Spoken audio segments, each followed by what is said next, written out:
Do you have trouble saying no? When you actually get yourself to say no, does it make you feel guilty? That's some of what we're going to talk about today on Neuroconversant Leadership, where we talk about effective communication and leadership, especially in the STEM workplace. I'm Jeremy Doran, and I'd love to help great engineers become great leaders. And with us today is Barb Nangle. She is a coach, a speaker, and a podcaster, specifically around the topic of boundaries. Barb, welcome. Thank you so much, Jeremy. And I love your niche. I think it's great.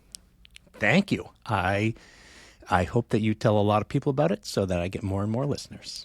I actually used to work on as a community engagement manager on an entrepreneurship training program for substance use researchers, so mostly scientists who are tenure track faculty. So I have quite a number of connections. So I'm happy to share this episode and this podcast with those folks. Great. I appreciate that. So, Barb, you just released your 300th podcast episode. Is that right? Today, yes. Today, so today is January 27th, 300th episode. Great. And what got you into doing a podcast? A couple of different series of serendipitous events, but in 2015, I was working at Yale University. I was 52 years old, and I hit a codependent bottom, which if people don't know what that means, I didn't either, despite the decades of personal development and therapy. And so being codependent, like a typical codependent, is someone in a relationship with an addict or an alcoholic. And we tend to focus on everything outside of ourselves. Like, what is he doing? What is she doing? Or what are they not doing? What does the situation need? What does the organization need? And I ended up in 12-step recovery for codependence. And I think of all the decades of personal development I did before recovery as having scratched the surface of the iceberg of my life, whereas recovery melted it.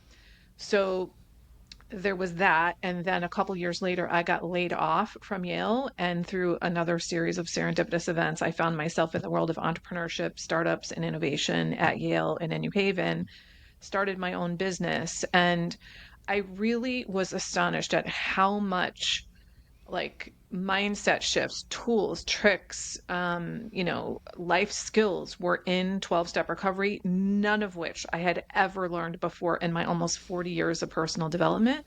So I decided to start my podcast. It's called Fragmented to Whole: Life Lessons from 12-Step Recovery, because I wanted to get that wisdom out there into the world. And I didn't know anything. I didn't know about podcasting. I didn't know about niching. I literally stumbled my way. And I had started working with a coach, deciding I wanted to coach. And so this was in 2018, I worked with her, and she wanted me to create YouTube videos. And I just didn't get that. Like, why do I need to be on video? And then I soon had someone in New Haven approach me. He wanted me to sell ads for this like podcasting channel. And I was like, I'm not a salesperson, but I think I will do a podcast pitch. And I literally just stumbled my way there. Here's something that you might appreciate as a fellow podcaster, and which is kind of hilarious on reflection. I was worried that I wouldn't have enough content, so I thought I would record every other week. And here I am, 300 episodes later, doing a weekly podcast.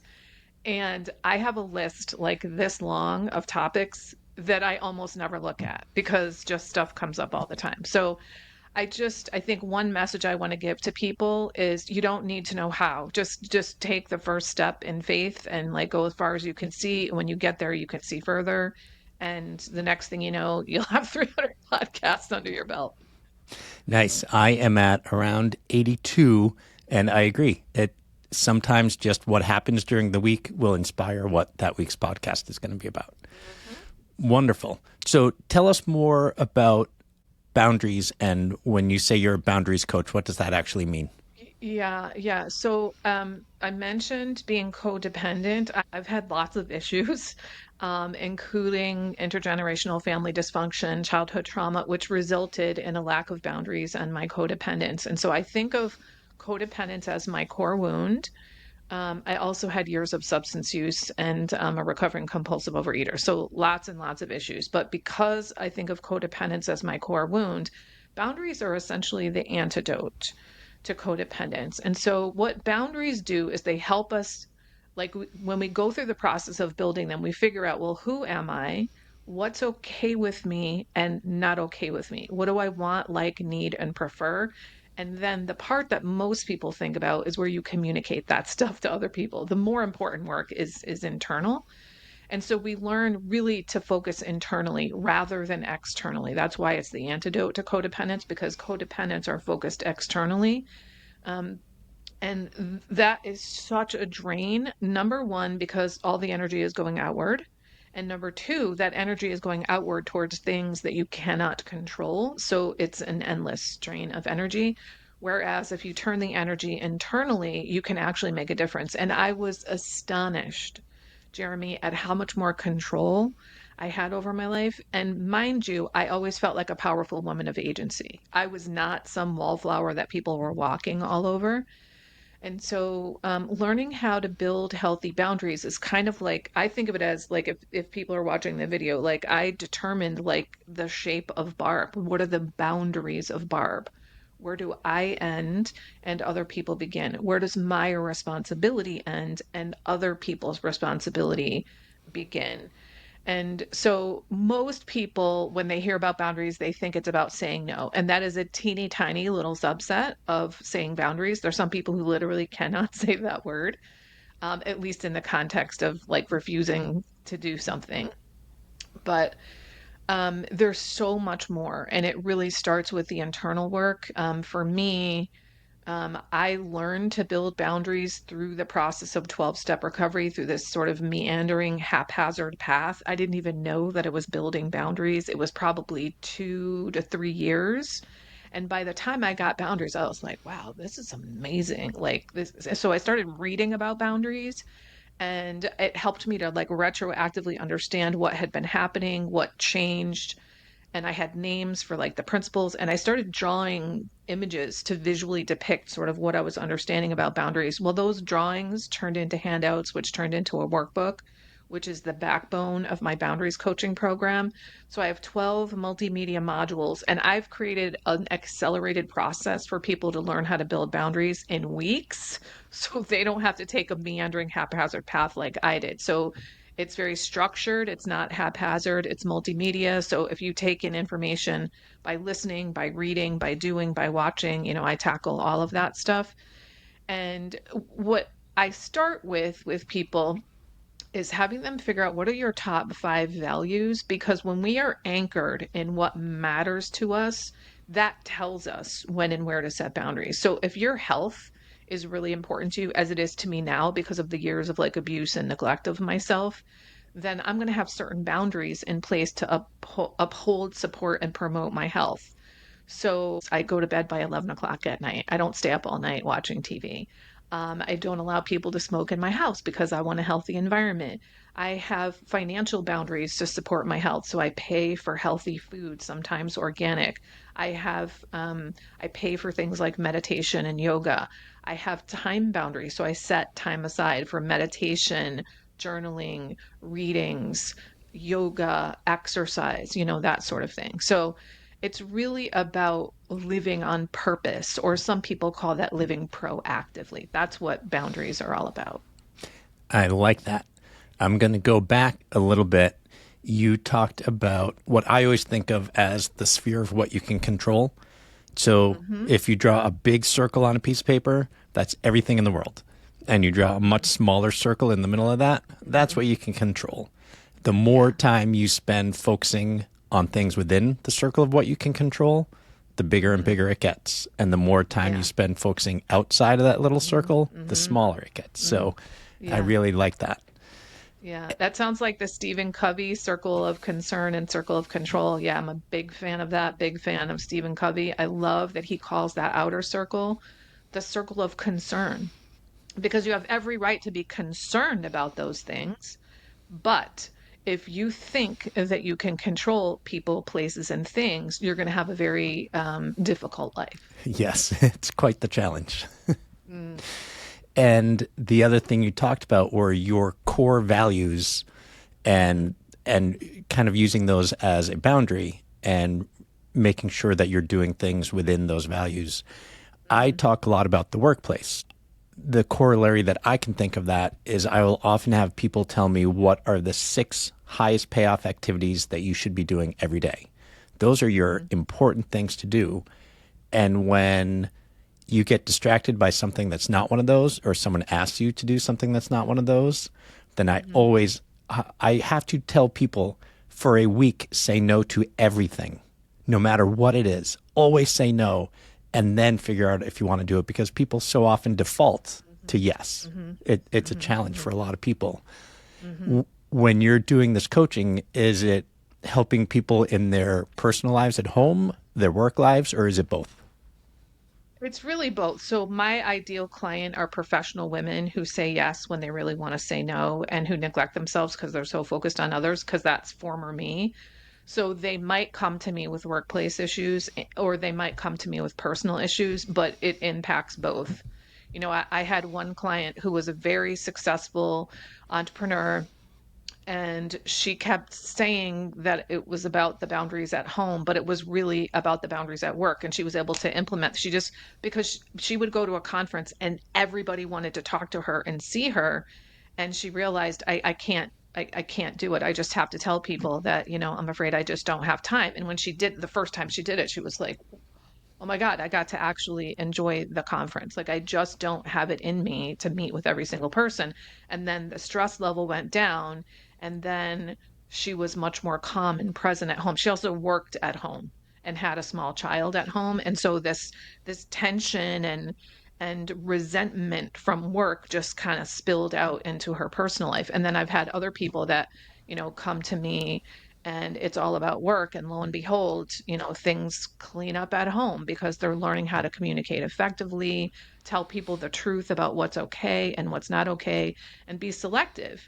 So what I tell people to do is to pause. So perhaps say, let me get back to you, rather than necessarily no right away, because it allows you to think instead of being reactive, because that's what most of us do. If we're a yes person, if we're constantly saying yes to things we don't want to do, we're reactive. We're not doing it from a thoughtful place. But, sometimes you're right. Sometimes people do need to just start with no as a practice to get practiced at that, and then give them some, time to really pause and relax and think consciously, is this one of the top 6 things that I should be doing every single day? Yeah, I only have them do it for a week just to break the habit. It's so that then they can, like you said, think about it. The other thing that they're always concerned that the person they say no to is going to be hurt or offended. So a couple of things that I will get them practiced at doing are either delaying it or giving alternatives. Like, I absolutely can't right now, but let's talk about it tomorrow. Or I can't help you with this, but here's a good person who may be able to. What are some ways that you help people figure out how to say no without causing conflict? Yeah, so I think I first want to say there's a difference between harming someone and hurting someone. So people, like, a lot of times they're like, I don't want to hurt their feelings. I don't want you to actively hurt anybody's feelings, but if someone's feelings must be hurt, it shouldn't be you. Because if you're worried about hurting 10 different people's feelings and instead you hurt your own, you've had your feelings hurt 10 times. That's going to build up resentment. Whereas if you set boundaries with 10 people, not all of them are going to get their feelings hurt. Let's say maybe 3 of them do, and it's spread around 3 people. So, but also, like, you're not harming them. So the analogy I like to give is it might hurt you to use a needle to take a splinter out of your finger. It's not going to harm you. In fact, it's going to heal you. So it might hurt someone's feelings to set a boundary with them, but it's not going to harm them. It might heal the relationship because you're being honest with them and coming clean about what's okay and not okay. And even if it doesn't heal your relationship with them, it heals your relationship with yourself because you're showing up for yourself, following through for yourself, not hurting your own feelings and not building up that resentment at them for continuing to ask and at you for continuing to say yes. So, I just want to start with that. I think like the some of the suggestions you gave are ones I give too, like state an alternative. Like, I can't do that, but I can do this. or I'm going to have to get back to you. I think what I love to do, if it's the boss, you can say to the boss, I'm so grateful that you think that I can handle all this. This seems, compared to everything else I have on my plate, I'd really like your input on what gets to get paused. Because if I'm going to put my attention on this, then I have to take my attention from something else. I think it should be this. What do you think? Or if it's a client, like if you work for clients and they want you to expand the scope of what you're doing for them, without paying extra, which happens all the time, is you say, thank you so much for your faith in me. I love working with you. That is outside of the scope of what we already agreed on. If you really want me to take this on, I can write up a proposal, for what this would cost or how it would change our agreement. So you're saying no to the original proposal, but you're coming up with some kind of an alternative. You're letting them know, like, my boundary is my actual boundary. And then, actually, the one which I think is most important for avoiding conflict is to keep the focus on yourself, to use I language. So, this isn't a workplace one necessarily, but it could be. So, what some people might say is, you never listen. And instead of saying that, you might say, I don't feel heard. So, when you say you, people are more likely to be defensive. When you use a word like never, they're even more likely to be defensive. And when someone starts off defensive, conflict. But when you say, I don't feel heard, that's the actual issue at hand. And you're not arguing about whether they ever listen or ever have, because that's what it would turn into, the conflict. Whereas if you say, I don't feel heard, it's kind of hard for someone to dispute whether you feel heard or not. And you're much more likely to have actual communication. That is fantastic advice for all of us. And it's one of those things that we hear and we do sometimes, and then we can tend to slip out of the habit when things get tense. So Yeah, and this is why one of my mantras is keep the focus on yourself, keep the focus on yourself, keep the focus on yourself, keep the focus on yourself. And that's not about being selfish. First, if you're worried about being selfish, you're probably not going to become selfish. But you're focusing on what you can control and not what you cannot. perfect. One thing that you said in there, which I really like, is that you may hurt the person's feelings, that one time, but you're setting the expectation going forward. And just in time management, that's so important. I work with people who will feel the need to check their email every 20 minutes, and people get in the habit of expecting them to respond within 20 minutes. I'm like, you are doing this to yourself. If you only read emails every 2 hours, then people are going to expect a response maybe within 2 hours. Setting that expectation helps you keep a boundary and shows other people what the boundary is. I really like that. Yeah, and that was me actually when I worked at Yale. I was a program coordinator for urban education programs, sometimes running programs in up to 25 schools at a time. And I had the dinger on for my Outlook email. And so I got the reputation of being super responsive, but I couldn't get large projects of my own done because I was so distracted. I heard the other day, I don't remember the data, but it was there's been research done about people who are multitaskers and they think that they're super effective and they're not effective at any of the things that they're effective for. It's really proven that monotasking is really the way to do it. And one of the ways that I've handled that is I use the Pomodoro technique when I work. I don't know if you're familiar with it. It's a productivity tool whereby you work in a 25-minute segment and then you take a 5-minute break and then 25 minutes work and 5 minutes off, and then after 2 hours you take a 15-minute break. And it gives you not only a break to move your body, but also it gives your brain a break. But something about that gives me the permission to just focus on the one thing. And I also block my time on my calendar. So if I don't have this anymore, but I used to feel like, oh my God, I should be doing something else. No, you shouldn't. This is on your calendar and you're working on this for 25 minutes. And that 25-minute block of time, it doesn't sound like a lot, but it allows me to get in flow in a way that I couldn't do when I was getting dinged all the time. And I loved what you said about setting expectations. That's what boundaries are. You say to people, this is how you can expect to interact with me. And a phrase I heard a few months ago that I love is, if you want the best of me, you will XYZ, whatever the boundary is. And you deserve to get the best of me, and I want you to have the best of me. So here's what that would look like. That is a fantastic way to approach it. I really like that. Yeah. And the dinger on email, for anyone listening, turn off the dinger Yes. because, it is so difficult to stay Yeah. focused. Even if it only takes you 1 second to look and know the email's not there, it takes you 2 to 5 minutes to get back into the brain space you were in. Yeah. Yeah. And, I want to address the email thing a little bit further, and that is people who respond to emails on the weekends. Like you've trained people that you respond on weekends. And so if you decide, okay, it's time for me to stop doing that, you can either just stop responding to emails on weekends. So you're communicating the new boundary with your behavior, or you can let everybody know, I will no longer be responding to emails on weekends. It's really up to you. There are some jobs where you will be, it's just required that you do that. And if that's the case, then know that and that you've chosen that and understand that that's a choice that you made. And so stop complaining about it because you chose that profession. And when we see that things are a choice, it's empowering because we know, like, I made the decision that I want to work in a career where I need to be available on weekends for email or maybe even 24/7 for some jobs. And the other thing is just because somebody emails you on the weekend doesn't mean that they expect you to respond on the weekend. Like a lot of people think, oh, my boss emailed me at 3 o'clock in the morning on a Saturday, which my boss used to do, by the way. And just because they're up at 3 a.m. sending emails and they want to live their life that way doesn't mean that they expect you to wake up at 4 o'clock on Sunday morning and reply to it. It means this is how they work and they get to do that. Perfect. Unbelievably, we are going to start running out of time soon.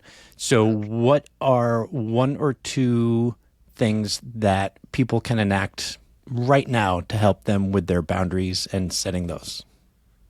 Yeah, so I think it's, getting in touch with what matters to you. I happen to call it getting, figuring out what your top 5 values are and use those almost as like guideposts or guardrails for determining when and where to set boundaries.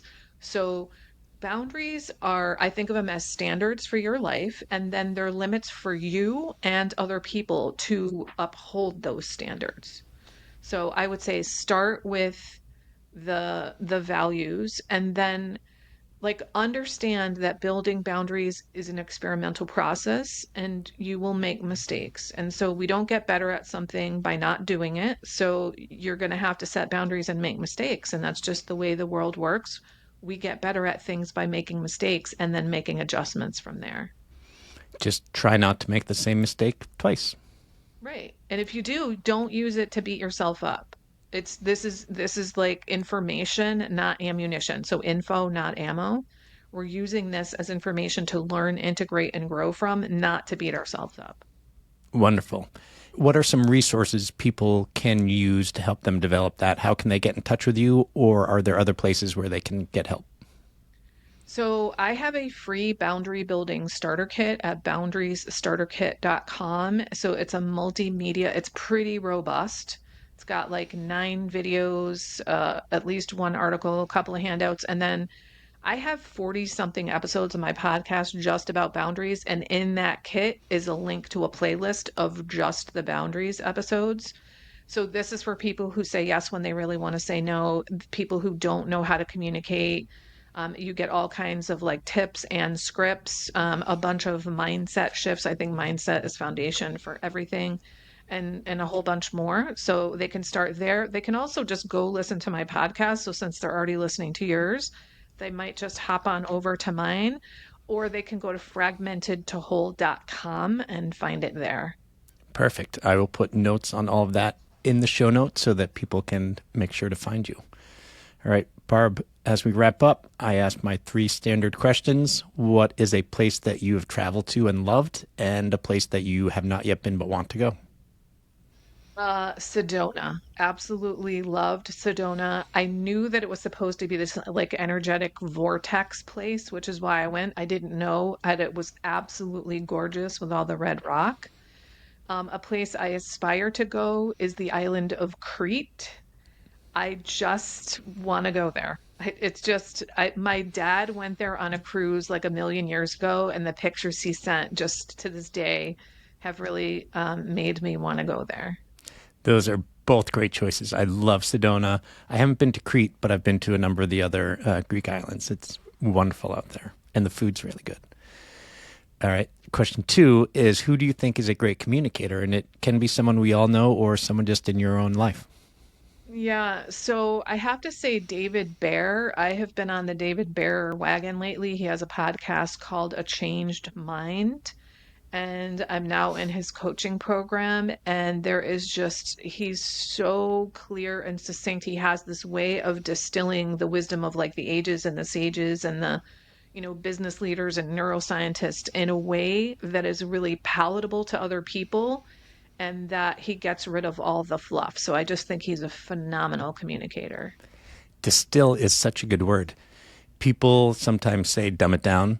I normally say like boil it down, but distill really captures it. Perfect. Thank you for that. And then what is one piece of communication advice we can all benefit from? So, but I was going to say using the I language, but I already said that. So, what I'm going to say is when it comes to setting boundaries or setting limits with people, do it promptly. Like, don't wait for the right moment because this is the right moment. There's a proverb, I think it's Chinese, that says the best time to plant a tree was 30 years ago. The next best time is today. Well, the best time to set a boundary with someone was the day you met them. The next best time is right now. So if you know what your boundary is, just do it right away. That gives you a sense of ease because it's over with and it's respectful of the other person to just come right out and tell them the truth. So do it promptly. I love that, especially if you're dating, because ideally that's going to be someone that you spend a lot of time with for a long period of time. So, right. Barb, this has been wonderful. Thank you so much for joining us today. Oh, thank you, Jeremy. I so appreciate it. Thank you so much for listening to Neuroconversant Leadership. If you found this beneficial, can you do me one small favor? It'll be quick, I promise. Can you go and give this podcast a review on Apple or Spotify or wherever it is that you listen before doing anything else? Unless you're driving. If you're driving, then I need you to keep driving. And then when you're done and parked, then go ahead and give me a review. Hopefully 5 stars, but whatever you are comfortable honestly giving. Thank you and have a great day.